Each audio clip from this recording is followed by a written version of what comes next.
sont nécessaires au remplacement des plaquettes de frein. Plaquettes de frein, outils ventouse, outils repousse-piston d'étrier, crochet pour étrier, brosse métallique, acétone, papier de verre à grain 400, testeur de liquide de frein Ferrodo, liquide de frein. Avant de remplacer les plaquettes de frein, il faut vérifier le niveau du liquide de frein.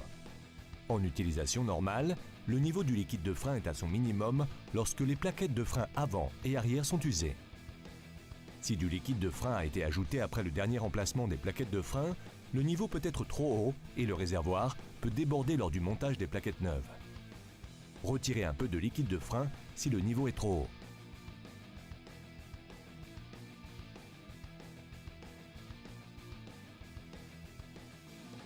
Déposez les plaquettes de frein de l'étrier ainsi que les tôles anti-bruit et ou les ressorts anti-bruit.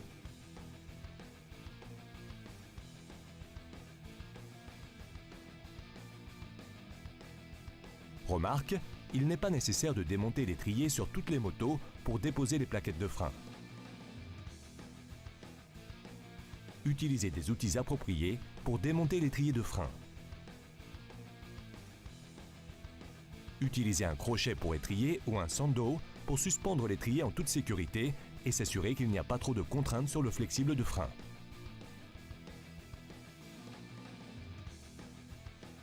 Vérifiez que l'épaisseur du disque de frein est supérieure à la valeur minimale et que le disque ne présente pas de rayures. La valeur minimale est indiquée sur le disque de frein. Remplacez le disque au besoin.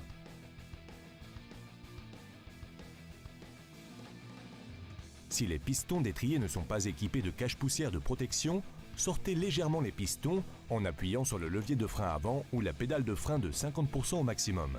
Ceci permet de nettoyer les pistons. Nettoyez l'étrier de frein.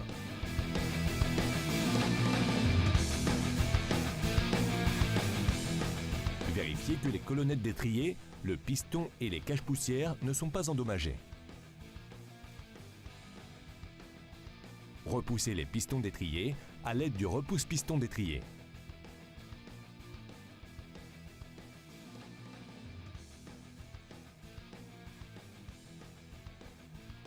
Graissez les colonnettes d'étrier avec de la graisse synthétique pour étrier. N'utilisez pas de graisse différente, car elle ne résisterait probablement pas à ces conditions et entraînera le grippage. Avant d'installer les plaquettes de frein, les disques doivent être soigneusement nettoyés sur la totalité de la surface de contact des plaquettes des deux côtés des disques. Nous recommandons d'effectuer cette opération en les ponçant au papier de verre à grain 400. Le ponçage est destiné à éliminer la couche brunie et à faire apparaître le matériau de base du disque, propre et brillant. Poncez les deux faces des disques.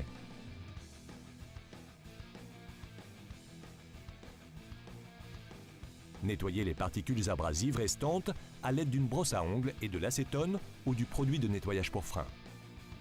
Plongez la brosse à ongles dans un petit récipient rempli d'acétone ou pulvérisez du produit de nettoyage pour frein sur le disque, puis brossez vigoureusement la surface de contact des plaquettes sur les disques. Serrez les vis d'étrier au couple recommandé en les enduisant au préalable avec un produit d'étanchéité liquide. Suivez toujours les recommandations spécifiques du fabricant quant au couple de serrage.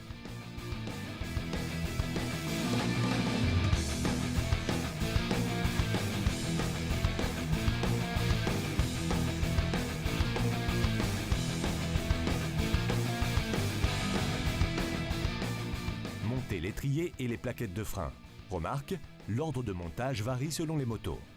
Remarque, les plaquettes de frein Ferrodo n'incluent pas de tôle métallique anti-bruit. Si les plaquettes de frein usées étaient montées avec ces tôles métalliques, réutilisez-les avec les plaquettes de frein Ferrodo.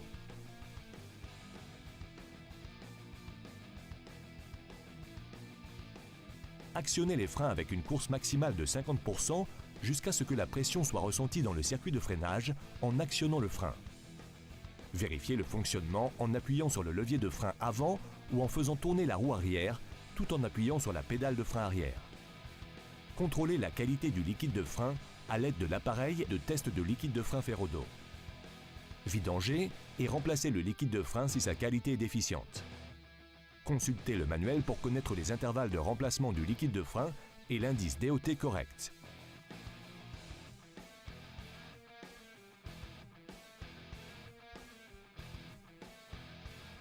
Vérifiez le niveau du liquide de frein.